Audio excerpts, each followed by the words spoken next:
nos quedamos con la presentación pregrabada de la doctora. Muchos saludos desde Denver, Colorado. Realmente es muy agradable y me siento muy honrada de estar en este evento que realmente no solamente procura la multiplicación de conocimiento e información responsable sobre inmigración, sino que además presenta muchas coincidencias humanas que para mí son muy importantes.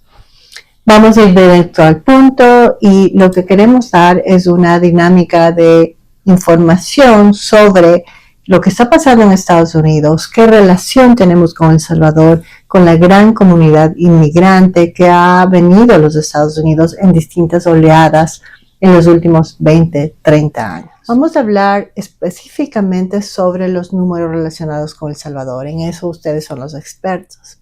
Definitivamente la comunidad inmigrante de El Salvador en los Estados Unidos se puede equiparar con el número 3 y el segundo de las comunidades latinas más fortalecidas, no solamente en el ámbito económico, sino en el ámbito humano, en lo que se trata sobre porcentajes.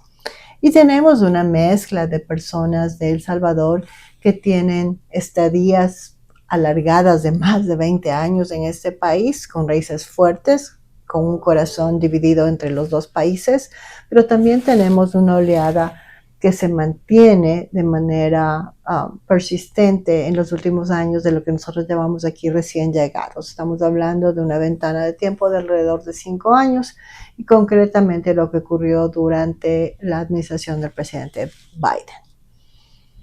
Entre los números de salvadoreños tenemos sin duda alguna salvadoreños que ya están con documentos y estabilidad legal en los Estados Unidos como ciudadanos naturalizados que pueden mantener su ciudadanía de El Salvador con normalidad, y también tenemos residentes. La comunidad tepecina de El Salvador, con fecha agosto 20 del 2025, que es cuando grabé este video, definitivamente se mantiene como el único grupo tepecino latinoamericano que todavía tiene esta posibilidad de permiso temporal que se tiene que renovar cada 18 meses. Lamentablemente, en esta fecha, cuando estoy grabando el video, los demás TPS de Centroamérica, además de el de Venezuela y el de Haití, fueron retirados por el gobierno de los Estados Unidos. Y tenemos en el grupo de El Salvador también jovencitos DACA, ¿no es cierto? Los jóvenes llegados a la infancia a los Estados Unidos que por lo menos tienen un permiso de trabajo que les ampara. Hasta el día de hoy tenemos todavía una contienda federal en la Corte Suprema, pero no hemos tenido, con relación a la legalidad de DACA emitido por el presidente Obama, pero no hemos tenido una sentencia final. Así que le seguimos pie a esta noticia, mientras los jovencitos DACA de origen salvadoreño definitivamente se mantienen como un grupo grande que esperamos tenga una posibilidad de quedarse en los Estados Unidos de manera definitiva con residencia. Entonces vamos directo al grano. En algún momento hablamos sobre que en El Salvador, en base a los estudios que ¿no es cierto?, en la comunidad salvadoreña y los académicos salvadoreños han hecho, definitivamente esos jovencitos que se quedaron cuando eran muy niños, huérfanos, con sus padres que emigraron hace 20 años, que ahora ya son adultos, siempre al cumplir los 15 años más o menos intentan reunificarse con esos padres que viven en Estados Unidos. Y entonces vamos a hablar de los casos de peticiones familiares que permiten esa reunificación familiar, porque ya tenemos varios salvadoreños que han logrado la residencia o la ciudadanía. Definitivamente las peticiones familiares son posibles al día de hoy. No hay ninguna restricción al respecto. Y el mensaje con respecto a esas peticiones es que todo aquel ciudadano de El Salvador que ya es residente o es ciudadano de los Estados Unidos debe iniciar inmediatamente esas peticiones. Obviamente, dependiendo de las categorías familiares, dependiendo de qué persona le mandó la petición, va a haber algunos casos en que el proceso familiar va a ser mucho más amistoso desde el punto de vista temporal, pero si es que no se envía, van a pasar, como ya sabemos, décadas y nuestras familias no se van a reunificar. De manera muy general, estamos hablando que los ciudadanos de los Estados Unidos pueden mandar peticiones a los esposos, a las esposas, a los hijos a los hermanos y a los padres. Y los residentes de los Estados Unidos solamente mandar peticiones hacia los esposos, esposas e hijos menores o mayor de edad, siempre y cuando sean solteros. Entonces es un grupo mucho más reducido. Lo más importante en estas peticiones familiares es saber que son posibles, que se pueden hacer bien y que aunque toman tiempo, tienen la posibilidad de residencia. Cuando hablamos en asuntos migratorios, las historias de amor y de reunificación familiar son fabulosas para darnos un poco de esperanza en medio de tantas crisis de inmigración. Todavía tenemos la posibilidad de visas de prometidos, aunque francamente en la comunidad latina la gente suele con frecuencia casarse directamente. No importa si la persona se casa en El Salvador o en los Estados Unidos, el matrimonio salvadoreño es totalmente reconocido por los Estados Unidos. Y cuando hablamos de prometidos y peticiones familiares, recordarles que en el mundo legal de los Estados Unidos el matrimonio del mismo sexo es perfectamente legal. Y entonces, hablando sobre estas amistades o visas que tienen relación con nuestra estructura familiar, definitivamente tenemos dos grupos. Tenemos todavía la posibilidad de ayudar a aquellas personas que tienen residencia, que desean aplicar su residencia. Tenemos mucha gente de El Salvador que va a poder hacer sus casos de residencia con una entrevista dentro de los Estados Unidos. Eso se conoce como ajuste de estado. Tenemos muchos de esos casos en la oficina. Por lo general hablamos de casos engarzados en matrimonios legítimos con ciudadanos de los Estados Unidos, pero debido al tiempo y el historial de los salvadoreños en Estados Unidos, tenemos con frecuencia aquellos hijos ciudadanos de los Estados Unidos que al cumplir los 21 años envían sus peticiones de residencia para sus padres. En el aspecto de los casos salvadoreños es muy importante decir que los tepecinos que tienen ya su entrada legal gracias a un permiso de viaje son las personas que más pueden hacer estos casos, pero hay que tener mucho cuidado. Los casos de residencia de los Estados Unidos se ganan únicamente cuando tenemos los requisitos principales. Entrada legal, muchos vecinos tienen la entrada legal, si bien no ocurrió al principio de su viaje hace 20 y más años, pero han tenido entradas legales gracias a permisos de viaje otorgado por el TPS. Pero la segunda parte se gana por el historial migratorio. Lamentablemente la comunidad migratoria, la comunidad salvadoreña ha estado manejada por muchos años, más de 2 décadas, por personas que no son abogados de inmigración y que en las renovaciones de los TPS se encuentran muchas incongruencias. Entonces es básico hacer un análisis completo de su historial migratorio para que el día de la entrevista tengamos algo muy positivo y no una sentencia corta de inmigración. Por el otro lado, también estos ajustes de estado paralelamente que se llevan en Estados Unidos también tiene su correlación con otro proceso que se llama proceso consular, que se están utilizando generalmente para personas que están o esperando en El Salvador que les lleguen las entrevistas o personas que son de El Salvador, que viven en los Estados Unidos y han seguido un largo proceso en el que se incluyen perdones de tal manera que cuando salga esa persona de los Estados Unidos no tengamos problemas de no regresar, sino que regresemos en un tiempo aproximado de 2 o 3 semanas con ya la posibilidad de tener residencia. Muy importante en estos casos, especialmente con aquellos salvadoreños que están haciendo su proceso consular con una entrevista en San Salvador y que están en los Estados Unidos, es indispensable un análisis legal muy detallado entre los asuntos humanitarios que caracterizan a nuestro sistema legal. Todavía tenemos opciones a cambiar la vida de aquellos que han sufrido realmente historias muy dramáticas y muy tristes en los Estados Unidos. Entonces todavía podemos hacer, y esto es una ley, así que no lo puede cambiar ninguna administración, tenemos opciones de asuntos humanitarios que tienen que ver con visas U, con visas T, con asilo, y vamos a hablar sobre el asunto.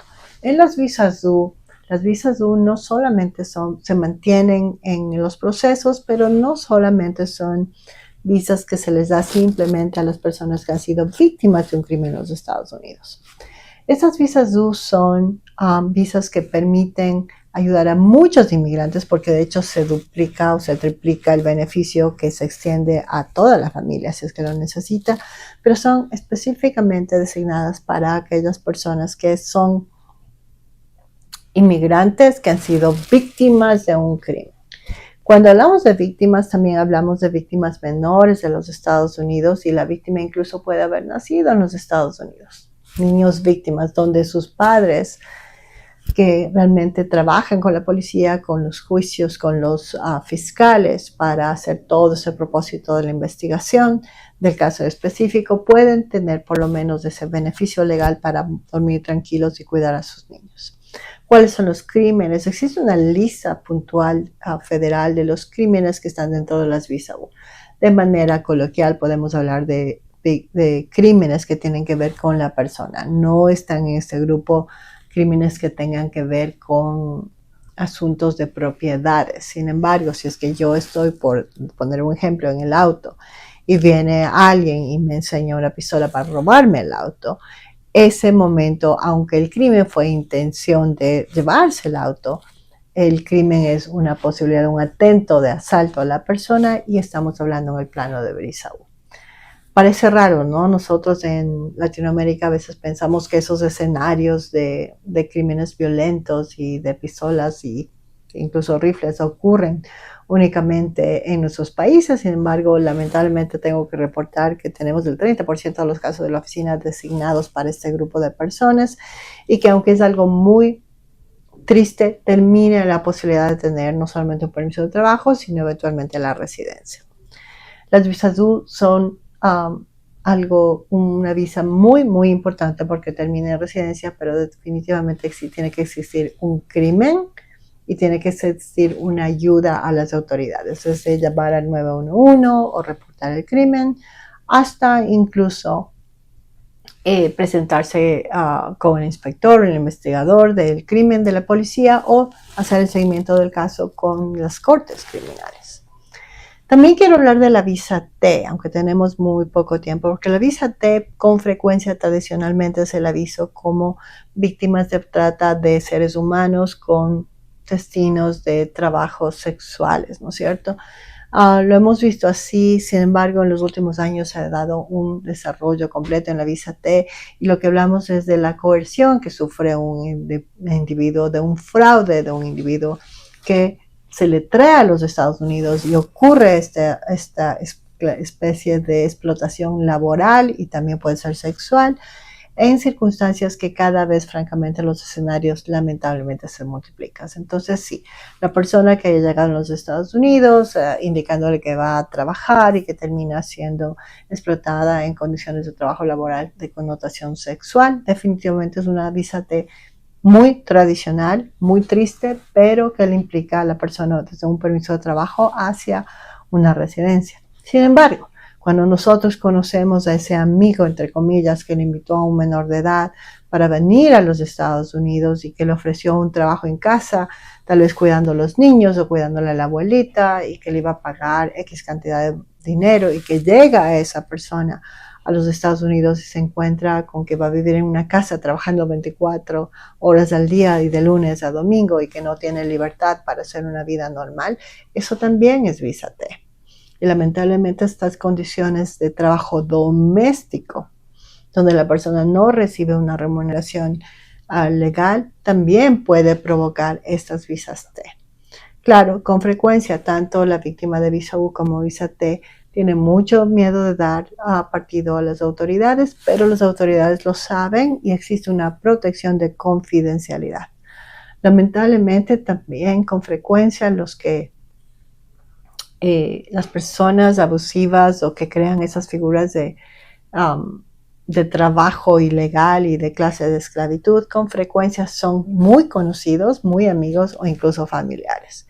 Las visas T tienen todas las garantías de que lo que queremos es proteger, o lo que quiere el gobierno de los Estados Unidos es proteger al individuo. Realmente hay muchas posibilidades en esta visa T y mientras más conocemos de estas visas, más nos sorprendemos que hay muchas historias de allá afuera que no han sido identificadas todavía con abogados de inmigración. Y en medio de estos asuntos humanitarios tenemos el asilo. El asilo sigue siendo una posibilidad definitivamente, pero lamentablemente en la realidad el hecho de que nuestros países tengan crisis de seguridad o que alguien de 30 o 40 años no pueda conseguir trabajo no es suficiente para un asilo. Los números son bastante razonadores y de cada 10 casos de asilo apenas tres de esos casos van a ser tal vez aprobables. Lamentablemente, aunque es bien difícil generalizar, la tendencia de los últimos años, cuando entraron las personas por fronteras, generó un número muy grande de asilo que lamentablemente en su mayoría de esos casos no van a ser sustentables. Y en medio de esas realidades que sabemos que podemos inmigrar por medio de una petición familiar, que podemos inmigrar y conseguir algo estable por medio de visa U o visa T, que realmente no le deseo a nadie que le pase estos escenarios, pero sabemos que ocurre con frecuencia esas invitaciones a Estados Unidos con premios maravillosos y que resulta en esclavitudes de distintos tiempos. También tenemos un grupo de personas que pueden ser beneficiados por visas de trabajo. En las visas de trabajo y en los asuntos de la comunidad salvadoreña, creo que los grupos más importantes son aquellos trabajadores que continuamente han demostrado lealtad hacia sus empleadores que en Estados Unidos los necesitan en ciertas temporadas. En Colorado específicamente tenemos mucha gente que trabaja en las montañas o en jardinería en los momentos específicos donde hay más turistas. Entonces estamos hablando de las visas H2B. Y con frecuencia el empleador ya sabe cómo contratar a esas personas. ¿Qué es lo bueno y lo malo de la visa H2B? Son temporadas y se tiene que mantener con mucho cuidado todas las regulaciones en pie y se tiene que volver a El Salvador. ¿Qué es lo malo? Que realmente el empleador es el que inicia el trámite. El empleado, por más que quiera tener acceso a esas visas H2B, no va a tener cobertura si no tiene este link de comunicación con el empleador de los Estados Unidos, pero sé que el gobierno de El Salvador por muchos años ha mantenido una apertura para lograr estos trámites. Con las visas de empleados tenemos algunas normalidades, pero no responde a una realidad económica en los Estados Unidos. Entonces, generalmente las personas que tienen más auspicio de empleadores son personas que ya tienen vínculos con los Estados Unidos o personas que vienen a maestrías en los Estados Unidos o PhDs que pueden considerar de esa manera alguna posibilidad. Sin embargo, hay posibilidades de habilidades extraordinarias, visas de habilidades extraordinarias, donde podemos tener músicos, pintores, podemos tener recientemente vi un show de moda, ¿no es cierto?, que nació de El Salvador con personas brillantes en esa categoría. Tenemos también profesores que se dedican a la investigación, científicos, ¿no es cierto? Todo eso que es tan innovador puede generar una petición propia de la persona y estamos hablando tal vez de posibles casos de EB2. Sí, no es tan bonito para ser cierto tampoco, se tiene que probar no solamente que la persona es muy profesional y ha ganado muchos premios y dependiendo del gremio, ¿no es cierto?, incluidos los periodistas también, los médicos. Ingenieros, se podrá identificar quién tiene más posibilidades de hacer no un auspicio por medio de un trabajador, sino un auspicio propio para demostrarle a Estados Unidos que es una persona capacitada. Esos casos se están haciendo cada vez con mayor frecuencia y si el perfil del individuo es el correcto, los porcentajes son bastante optimistas en aprobación. Pero definitivamente esta administración nos ha puesto en una posición de mantener todos estos servicios que acabo de mencionar con la posibilidad de reunificación familiar, de lograr documentación para nuestros clientes, pero son muchísimos más estrictos y definitivamente recientemente, en las últimas 2 semanas, tenemos la mala noticia de que si es que nuestros casos tienen una deficiencia, van a ser negados.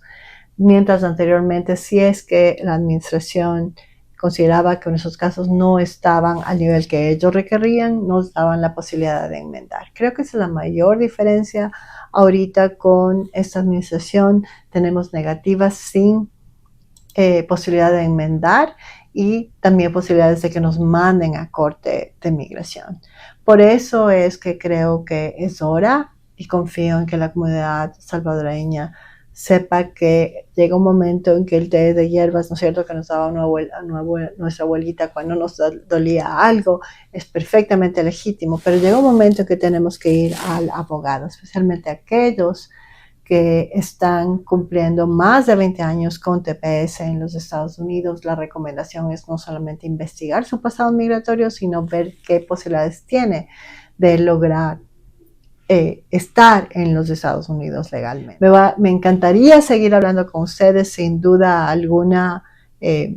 Espero tener una pronta oportunidad para estar al mismo tiempo en vivo contestando sus preguntas específicas, pero lo que quiero terminar en esta reunión es indicando que aunque la administración actual ha cambiado la retórica de lo que conocemos de inmigración, no se ha cambiado la ley y se pueden hacer casos.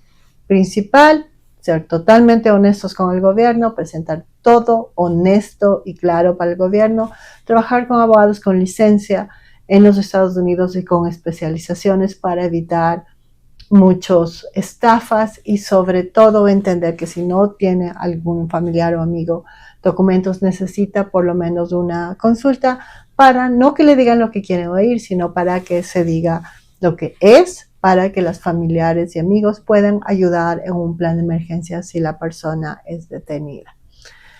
Esto no va a ser para siempre, siempre tenemos que cumplir la ley, pero lo que no queremos es tintes de crueldad. Y lo que tenemos que hacer como inmigrantes es realmente empoderarnos y sobre todo saber cómo defendernos y aplicar a casos que sí tienen legítimamente la posibilidad de ser aprobados. Muchísimas gracias por su tiempo. Me encantaría la próxima vez contestar, como les digo, preguntas en vivo, y es un honor estar presente esta semana con ustedes desde Denver, Colorado. Muchísimas gracias.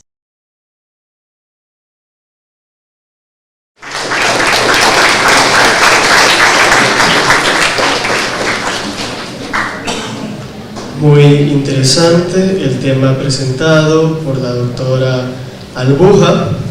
En estos momentos tengo el honor de presentar a nuestros distinguidos ponentes de este conversatorio titulado La situación actual de las personas retornadas forzosamente ante la política de deportaciones de Donald Trump. Para ello y para una presentación más detallada, invitamos a la licenciada Elsa Ramos, quien brindará más información de nuestros ponentes.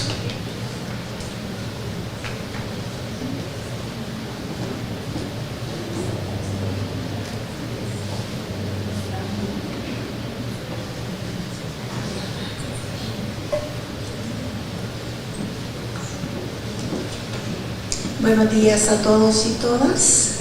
Gracias por estarnos acompañando. Como ustedes ven, este es un tema sumamente importante porque la mayoría de nosotros tenemos amigos, familiares, a veces hasta nuestros padres en Estados Unidos. Entonces esta información es muy valiosa para que ustedes se las puedan trasladar a ellos.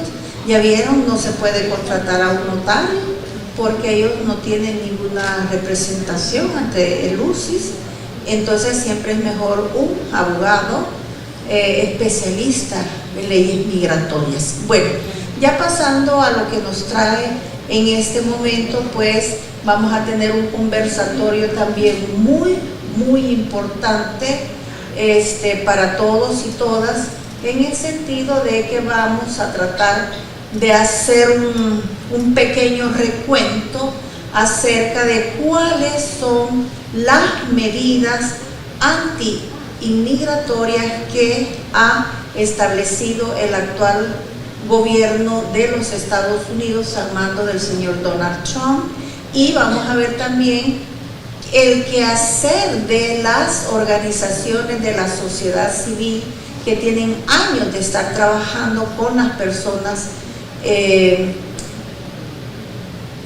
¿cómo se llama? Deportadas. El gobierno no acepta, no es este gobierno, por aquí no me vayan a entender mal, sino de que ha sido política no llamarles deportados, sino que retornados, y son dos conceptos totalmente diferentes. Nosotros aquí en la universidad, para tratar de no meternos en camisa de 11 varas, le decimos retornados forzosamente, que es lo mismo que deportados, ¿verdad? Entonces, en ese sentido, tenemos 3 invitados especiales. Tenemos entre ellos al doctor Gissimosa, que lo invitamos por favor a pasar adelante. Invitamos a la licenciada Maribel Aguilar y a la señora María Mercedes López Peña, ¿sí? Entonces ya sabe cómo nos sentamos, ¿verdad? Bueno, es que como es el único hombre, le digo que va a ser bendito entre las mujeres, ¿verdad? Entonces esa es la cuestión. Bueno, entonces empezaremos a leer un breve resumen de la hoja de vida de la señora Mercedes López Peña, ¿sí? Es bastante resumido porque ellos tienen una experiencia pero tan amplia en el tema que están tratando, entonces no es que les estemos haciendo trampa allí, pero pues sí, es bastante grande. Entonces, la señora Mercedes residió en Estados Unidos de 1981 a 1988, estudió inglés como segundo idioma en Los Ángeles, en el Community College de California en Estados Unidos. Su historia laboral se ha desempeñado en administración pública y organizaciones no gubernamentales en la temática migratoria, con jóvenes, mujeres, rurales, medio ambiente, el tema de género, emprendedurismo, organizaciones e instituciones de la comunidad salvadoreña en Estados Unidos. Trabajó también en la promoción cultural e identidad de la comunidad salvadoreña en el exterior, programas de asistencia social a la comunidad salvadoreña. Actualmente ella se desempeña como directora ejecutiva de la Asociación Integración para Migrantes, Trabajadores y trabajadoras, que las siglas son CIMITRA, ¿sí?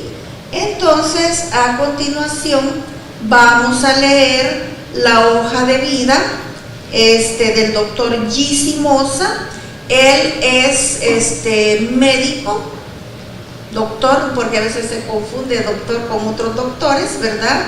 Entonces él es el doctor en medicina, tiene 8 años de experiencia de estar trabajando en el tema migratorio. Fue miembro fundador de la Clínica de Atención Integral para las Personas Retornadas, y también ha trabajado en el Instituto Salvadoreño para la Persona Migrante, INSAMI, y actualmente pues es el director ejecutivo de INSAMI. Bueno, ahí dice un poquito de trampa, ¿verdad? Pero le juro de que es una persona con una amplia experiencia en el tema migratorio. Como decimos aquí en El Salvador, los 3 son de plan y ladera, en el sentido de que ellos van donde sea necesario para atender a las personas migrantes retornadas forzosamente. Y a continuación tenemos a la licenciada Maribel Aguilar López, que actualmente es la directora ejecutiva de la Asociación Alianza Salvadoreños Retornados al SARE. Ella es licenciada en Administración de Empresas, tiene una amplísima experiencia de trabajo con organismos internacionales del Sistema de Naciones Unidas, tiene trabajo con los gobiernos locales, etcétera, etcétera. y en los últimos 10 años ha enfocado su trabajo en el tema de migración, principalmente en la fase de retorno, enfocado a las acciones al trabajo con personas en estado de vulnerabilidad a nivel nacional, con énfasis en personas retornadas, adultos mayores, personas con discapacidad y de la comunidad LGTBIQ+, ¿verdad? Entonces, en ese sentido, para no tener más interrupciones, vamos a pasar nosotros a dar las preguntas generadoras. Yo las he diseñado para que los tres den su punto de vista, ¿verdad? Porque todos tienen una experiencia diferente desde sus organizaciones por los diferentes tipos de personas retornadas forzosamente que llegan, ¿verdad? Entonces, la primera pregunta es: de todas las medidas tomadas por el gobierno del señor Donald Trump, ¿cuál de ellas le parece a usted la más dañina o perjudicial para las personas migrantes con estatus migratorio regular? Aquí, a través de la revisión bibliográfica, hay algunos autores que hablan de solo 7 medidas, hay otros que hablan de 10 medidas. Entonces, comenzamos con usted, licenciada Aguilar. Muy buenos días a todos y todas, gracias por acompañarnos, gracias a la universidad por invitarnos a compartir un poco desde la experiencia que en el campo se va adquiriendo. Las políticas actualmente que el gobierno de Estados Unidos ha tomado, desde la visión de Al-Azhar y en el marco de respeto de la autonomía de cada país, lo que podemos decir es que no hay una específica. La condición de el estatus irregular que las personas tenemos en cualquier país del mundo nos afectan directamente, porque cada gobierno tiene sus propias políticas y nosotros como migrantes estamos en obligación de cumplir. Si lo queremos ver de lo que actualmente está pasando desde Al-Azhar, lo que podemos decir de que las medidas que más han afectado a este sector de la población es el irrespeto a los derechos humanos. Cualquier medida que vulnere la condición de un respeto a la vida digna, hablando desde la salud principalmente, de un derecho a la vivienda, al trabajo, entonces es ya para nosotros es un tema que viene a afectar a la población. Entonces, creo que hoy por hoy las medidas que el gobierno ha decidido implementar con el sector de la población que está ya de manera irregular, cualquiera que ésta sea, va a afectarlo, porque todas llevan un componente de vulneración a la vida digna que todos nos merecemos. Entonces, en consecuencia, que emigrar es un derecho, pero también es nuestro deber buscar la manera de regularizar ese estatus. Doctor Kisi, por favor. Buenos días. Gracias a la licenciada Elsa Ramos por la invitación, a la doctora Noris. Realmente para mí es un honor estar acá, departiendo y hablando de un tema que realmente es tan, por decir así, importante para los salvadoreños, y más con los jóvenes, porque de hace días a mí me anda planteando, por decirlo así, un buen salvadoreño, algo que en un foro se dijo: si no hablamos con los jóvenes, no concientizamos a los jóvenes, para el 2040, al menos América Central no va a tener jóvenes, y los jóvenes son la economía, son el dinamismo de nuestros países. Realmente, gracias por el honor. Y pasando a la pregunta, como dice la licenciada, todo lo que vaya en contra de los derechos humanos, de la dignidad de los seres humanos, realmente son las medidas más letales, porque esas medidas al final lo que van a hacer es que van a dejar huellas psicológicas permanentes en nuestras personas migrantes que están de forma irregular. Tenemos que saber que siempre ha habido deportación. Lo único que vamos a decir que los demócratas lo hacen de una forma más light, aunque siempre hay deportación. Hasta ahora el presidente Obama no se ha quitado el premio, por decirlo así, o el estatus de ser el máximo deportador. Entonces todos los gobiernos, ya sea demócratas o republicanos, lo hacen.